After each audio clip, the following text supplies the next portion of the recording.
الله وعلى آلك وأصحابك يا سيدي يا حبيب الله الصلاة والسلام عليك يا سيدي يا نبي الله وعلى آلك وأصحابك يا سيدي يا حبيب الله۔ آج کا ہمارا موضوع جیسے کہ پہلے ہی آپ کو معلوم ہے عقیقہ ہے، ختنہ ہے، اور اس کے ساتھ ایک بڑا ہی اہم سوال ہے کہ معاشرے کے اندر عمومی طور پر جو ہے کسی سے سوال کیا جائے تو وہ کہہ دیتا ہے یہ حدیث صحیح سے ثابت نہیں۔ یہ حدیث صحیح کیا ہے، اور انشاءاللہ عز و جل اس کے بارے میں جو ہے وہ چند باتیں عرض کرنی ہے۔ سب سے پہلے ہم عقیقہ کے متعلق آتے ہیں۔ یاد رکھیں بچہ پیدا ہونے کے شکرانے میں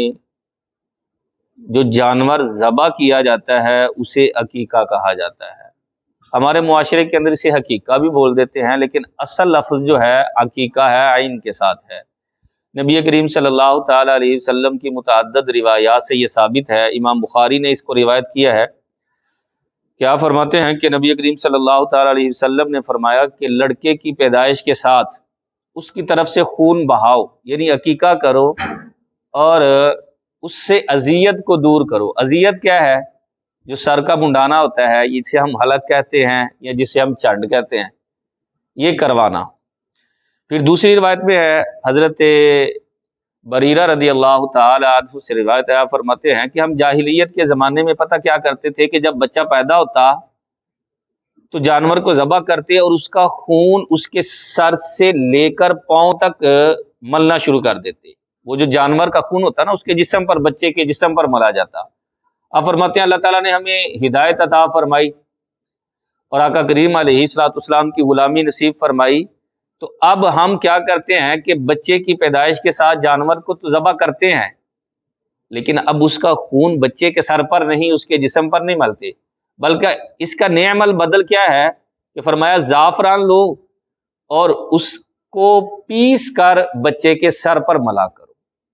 یہ یاد رکھیں، یہ بھی روایات سے ثابت ہے کہ جب بچے کی پیدائش ہو تو جب سر منڈایا جائے اس وقت کیا کرنا چاہیے؟ زعفران جو ہے عمومی طور پر تھوڑی سی لگے گی، ظاہر ہے، اس پسی ہوئی زعفران لیں اور اسے پانی میں گول کر جو ہے سر منڈانے کے بعد، بچے کی چرن کرانے کے بعد جو ہے اس کے سر پر لگانا چاہیے۔ یہ اسلام نے ہمیں طریقہ دیا ہے۔ اسی طرح ابو داؤد کی روایت ہے، امام علی مقام امام حسن بن علی رضی اللہ تعالی عنہ جب پیدا ہوئے نا تو آقا کریم علیہ الصلوۃ والسلام تشریف لائے اور خود جو ہے ان کے کان مبارک میں اذان کہی اور ساتھ ہی تکبیر کہی اور اپنے لعاب دہن سے انہیں گٹی بھی عطا فرمائی۔ ہمارے معاشرے کے اندر نا کچھ غلط چیزیں بھی رائج ہیں۔ بچہ پیدا ہو تو عموماً لوگ اذان دیتے ہیں، بچی پیدا ہو تو کہتے ہیں اذان نہیں دینی چاہیے۔ بعض جگہ دیکھا گیا ہے، حالانکہ جب بچہ ہو یا بچی، دونوں صورتوں میں سیدھے کان میں اذان اور الٹے کان میں اقامت کہنی چاہیے، بلکہ صاحب بہار شریعت نے یہ لکھا ہے کہ بہتر اور افضل یہ ہے کہ بچے کے سیدھے کان میں 4 مرتبہ اذان کہی جائے اور الٹے کان میں 3 مرتبہ تکبیر پڑھی جائے۔ عموماً چونکہ موقع ملتا رہتا ہے، بلاتے ہیں کہ آئیں جی حضرت صاحب وہ اذان دے دیں، تو میں ایک ہی اذان اور ایک ہی تکبیر کہتا ہوں، اس لیے کہ اگر دوسری یا تیسری یا چوتھی کہنا شروع کر دوں وہ کہیں گے پتہ نہیں قاری صاحب کی ہو گئے۔ مسئلے کا علم نہیں ہے نا دراصل۔ تو جو شناسہ ہوتا ہے، جو جاننے والا ہوتا ہے، جو صاحب علم ہوتا ہے، پھر وہاں میری یہی عادت ہے کہ سیدھے کان میں جو ہے وہ 4 مرتبہ اذان اور الٹے کان میں 3 مرتبہ تکبیر۔ اور یاد رکھیں جتنا جلدی ممکن ہو اتنی جلدی ہی اذان دینی چاہیے۔ اذان دینے سے بچے سے بلائیں دور ہوتی ہیں۔ اذان میں تاخیر کی وجہ سے بچہ مختلف بیماریوں کے اندر جو ہے وہ مبتلا بھی ہو سکتا ہے۔ آپ نے سنا ہوگا عمومی طور پر مرگی کا مرض۔ امام اہل سنت نے اس کے متعلق لکھتے ہوئے ارشاد فرمایا جب بچے کے کان میں تاخیر سے اذان دی جائے تو ایک وجہ ہو سکتی ہے، ضروری نہیں، ہو سکتی ہے کہ اس کی وجہ سے وہ مرگی کے مرض میں مبتلا ہو جائے، کیونکہ مرگی ایک جن ہے جو تاخیر اذان کی وجہ سے آ جاتا ہے، اگر تم جلدی اذان دے دو گے تو وہ اس کے قریب نہیں آئے گا۔ پھر ساتھ ارشاد فرماتے ہیں 25 سال کی عمر تک اگر چلی جائے تو چلی جائے یہ بیماری، اس کے بعد پھر جاتی نہیں۔ ہاں کوئی صاحب نظر اللہ والا وہ نظر کرے، وہ تو ایک الگ چیز ہے، وہ تو ولی کی کرامت ہوگی،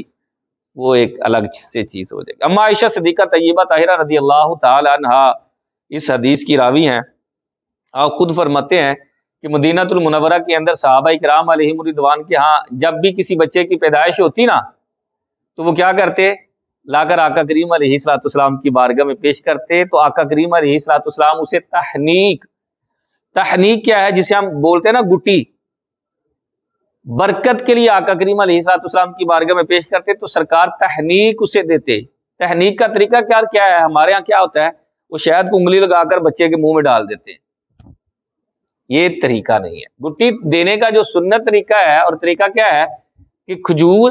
یا اس جیسی چیز کو منہ میں رکھا جائے اور کچھ دیر چبایا جائے، جب وہ بالکل نرم ہو جائے تو اب وہ بچے کے منہ میں ڈالی جائے تاکہ اس کا لعاب اس کے منہ میں جائے اور اس بچے کو اس شخصیت کی، اس اللہ کے نیک بندے کی برکتیں حاصل ہو جائے۔ لیکن وہ کہتے ہیں، وہ ہم سمجھتے ہیں گڑتی دینا جی، گڑتی، وہ کیا کرتا ہے گڑتی دینے والا، وہ شہد کی بوتل میں انگلی ڈالتا ہے اور بچے کے منہ میں ڈال دیتا ہے۔ یہ تحنیک یعنی گڑتی دینے کا طریقہ نہیں ہے۔ پھر نبی کریم صلی اللہ تعالی علیہ وآلہ وسلم نے باقاعدہ طور پر ارشاد فرمایا کہ جب بچے کی پیدائش ہو تو 7ویں دن اس کا سر جو ہے وہ منڈوایا جائے، یعنی حلق کروایا جائے، 7ویں دن اس کا نام رکھا جائے، اور فرمایا جو حلق کروانے کے بعد جو بال اترتے ہیں، عمومی طور پر تھوڑے سے بچے کے پہلی مرتبہ بال اترتے ہیں، زیادہ بال نہیں ہوتے،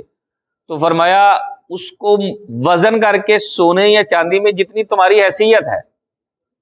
سونے کی حیثیت ہے تو سونے کے اندر وزن کر کے، چاندی کی حیثیت ہے تو چاندی کا وزن کر کے جو ہے اس چاندی یا سونے کو اللہ کی راہ میں صدقہ کرو، اللہ تمہارے بچے کو برکتیں عطا فرمائے گا۔ یہ بھی کرنا چاہیے۔ اور بچے کا فرمایا اچھا نام رکھنا چاہیے۔ ہمارے ہاں اچھے کا ذہن نہیں ہوتا، ہمارے معاشرے کے اندر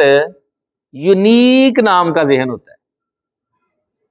وہ فون آتا ہے، حضرت کوئی نام بتایا نا، عبداللہ رکھ لیں، عبد الرحمان رکھ لیں، عبد الخالق، عبد المالک، حضرت یہ تو بڑے پرانے نام دس دے پے ہو، کوئی یونیک جا نام دسو نا، کوئی عجیب جیا۔ ایز اے تفنن میں بھی آگے سے کہہ دیتا ہوں، یار پھر تسی ہے نا سنی رکھ لو، پلاس رکھ لو، توا رکھ لو، چمٹا رکھ لو، یہ کسی نے نہیں اجے تک نہ رکھے۔ بھائی عجیب یہی تو ابھی تک نہیں نا کسی نے رکھے، عجیب نام نہیں، برکت والا نام پوچھنا چاہیے، کیونکہ نام کا شخصیت میں بڑا اثر ہوتا ہے۔ اسی لیے نبی کریم صلی اللہ تعالی علیہ وسلم نے کئی سارے صحابہ کے نام بھی تبدیل فرمایا یہ نام نہیں، اس نام کو رکھو، اور فرمایا برکت والے ناموں میں سے ہے عبداللہ ہے، عبد الرحمان ہے۔ صحابہ کرام کے نام پر، اولیاء کرام کے نام پر، بزرگوں کے ناموں پر اپنے بچوں کے نام رکھنے چاہیے۔ اگر آپ ایکٹروں کے، فلم ایکٹر یا ڈرامے کے جو ایکٹر ہیں ان کے نام پر نام رکھیں گے تو پھر معاذ اللہ بچے کے اندر اثر بھی وہی آئیں گے، اور اگر حضور داتا صاحب کے نام پر نام رکھیں گے تو پھر بچے کے اندر شخصیات کا اثر آئے گا، ان کی برکتیں ملیں گی۔ پھر یار حدیث پاک میں محمد نام کی بڑی ساری فضیلت آئی ہے کہ اپنے بچوں کے نام جو ہے وہ سرکار کے نام پر یعنی محمد کا نام رکھا جائے۔ کوشش یہی ہو کہ بیٹے کا نام محمد رکھا جائے، بلکہ بعض روایات میں بزرگوں نے فرمایا کہ جس کے ہاں اولاد نورینہ نہیں ہے، اگر وہ نیت کر لے کہ اللہ مجھے بیٹا عطا فرمائے گا تو اس کا نام محمد رکھوں گا، اس نیت کے صدقے سے ہی اللہ اسے بیٹا عطا فرما دے گا۔ پکارنے کے لیے کوئی اور نام رکھ لیں، کیونکہ عمومی طور پر ذرا بچے کو ڈانٹنا بھی ہوتا ہے، تو پکارنے کے لیے اور رکھ لیں، نام آپ محمد ہی رکھیں، چاہے لکھوا کوئی اور لیں، جیسے نام اس کا محمد رکھا، پکارنے کے لیے آپ زید رکھ لیا اور وہی نام لکھوا بھی دیا، آپ کے ذہن میں ہے کہ میں نے اپنے بیٹے کا نام محمد رکھا ہے، تو انشاءاللہ پھر محمد نام کی برکتیں جو ہے وہ ملیں گی۔ بچہ مردہ پیدا ہو تو اس کا تو نام رکھنے کی ضرورت نہیں ہے، ہاں اگر سانس لیا ہو اس نے تو پھر اس کا نام رکھنا چاہیے، اگرچہ فوراً جو ہے اس کا انتقال ہو جائے تو پھر بھی اس کا نام رکھے۔ عقیقہ کے لیے جیسے آپ نے سن بھی لیا کہ نبی کریم صلی اللہ تعالی علیہ وسلم نے فرمایا کہ 7ویں دن، بہتر یہی ہے کہ 7ویں دن کیا جائے، نہیں تو 14ویں دن، 21ویں دن، جب بھی آسانی ہو پوری عمر میں بندہ عقیقہ کر سکتا ہے۔ علماء نے فرمایا بہتر یہی ہے کہ 7ویں دن کیا جائے۔ اس کا طریقہ کار کیا ہے کہ ایک طریقہ یہ ہے کہ جیسے بچے کی ولادت ہوئی جمعے کو، تو اب جب بھی وہ عقیقہ کرنا چاہے تو جمعرات کو کر دے گا، تو یہ 7واں دن ہی ہے، یہ اس کا 7واں دن ہی بنے گا، تو لہذا اس طرح جو ہے عقیقہ کر سکتے ہیں، وگرنہ ضروری نہیں ہے 7ویں دن، جو آپ کو آسانی ہے عمومی طور پر، جیسے ہمارے ہاں اتوار رکھا جاتا ہے چھٹی کا دن ہے تو ٹھیک ہے، تب بھی بہتر اور مناسب یہ ہے کہ لڑکے کی طرف سے 2 بکرے اور لڑکی کی طرف سے 1 بکری جو ہے وہ عقیقے کے طور پر پیش کی جائے اللہ کے حضور، بہتر یہ ہے، مناسب بھی یہ ہے۔ اگر 1 بکرا کرنا چاہتا ہے تب بھی ٹھیک ہے، بچے کی طرف سے 1 کرنا چاہتا ہے، بچی کی طرف سے بھی 1 ہی جانور کرنا چاہتا ہے تب بھی ٹھیک ہے، یا جس طرح قربانی کے حصص ہوتے ہیں، حصے ہوتے ہیں، بڑے جانور کے اندر 7 حصے ہیں، اس میں بچے کے لیے 2 حصے رکھوا لے اور بچی کے لیے 1 حصہ رکھوا لے تب بھی ٹھیک ہے۔ قربانی کے موسم میں بھی یہ ہو سکتا ہے، کیونکہ ہر وہ قربانی جو اللہ تعالیٰ کی رضا کے لیے ہو، تقرب اللہ کے لیے ہو، جیسے حج یا عمرہ کرتے ہوئے دم لازم آ جاتا ہے، یا کفارہ لازم آ جاتا ہے، یا یہ عقیقہ ہے، یا منت مانی ہے، تو جناب اس کو آپ بڑے جانور کے اندر حصہ ڈال کر یہ فریضہ ادا کر سکتے ہیں، ضروری نہیں ہے۔ بعض لوگ کہہ رہے ہوتے ہیں نہیں جی وہ نا عقیقے کے لیے الگ سے ہی جانور لینا ضروری ہے، جب نبی کریم صلی اللہ تعالی علیہ وسلم نے فرمایا اس کے اندر 7 حصے ہیں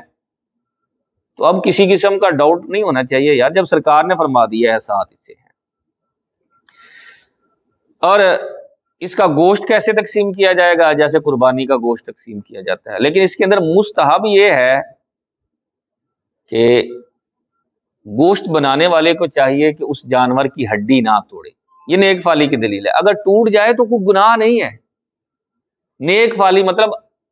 اچھی چیز کی علامت یہ ہے کہ جس جانور کا عقیقہ پیش کیا گیا ہے اللہ کے حضور، اس کی ہڈی نہ توڑی جائے، یہ بہتر ہے۔ ہمارے ہاں بعض جگہ یہ بھی مشہور ہے کہ نانا نانی جو ہے نا اس سے نہ کھائیں، بعض جگہ دادا دادی کا بھی آ جاتا ہے، سارے لوگ اس سے کھا سکتے ہیں، جس کو چاہے دے سکتے ہیں، جیسے چاہے اس کو بانٹ سکتے ہیں، اس کے اندر کوئی قباحت نہیں ہے۔ بعض لوگ یہ سوال کرتے ہیں کہ جو بچہ پیدا ہوا بلوغت سے پہلے مر گیا تو کیا اس کی طرف سے عقیقہ دے سکتے ہیں؟ کیونکہ جو دنیا سے انسان چلے جاتے ہیں نا ان کی طرف سے قربانی کر سکتے ہیں، تو وہ کہتے ہیں جب قربانی کر سکتے ہیں تو عقیقہ کر سکتے ہیں، عقیقہ نہیں کر سکتے، قربانی کر سکتے ہیں۔ وجہ کیا ہے؟ کیونکہ قربانی جو ہے وہ ایصال ثواب کے طور پر ہو رہی ہے، اور عقیقہ جو ہے وہ شکرانے نعمت میں ہوتا ہے، اور یہاں تو نعمت وہ چلی گئی، اولاد کی نعمت تھی تو وہ تو چلی گئی، لہذا اب کیسا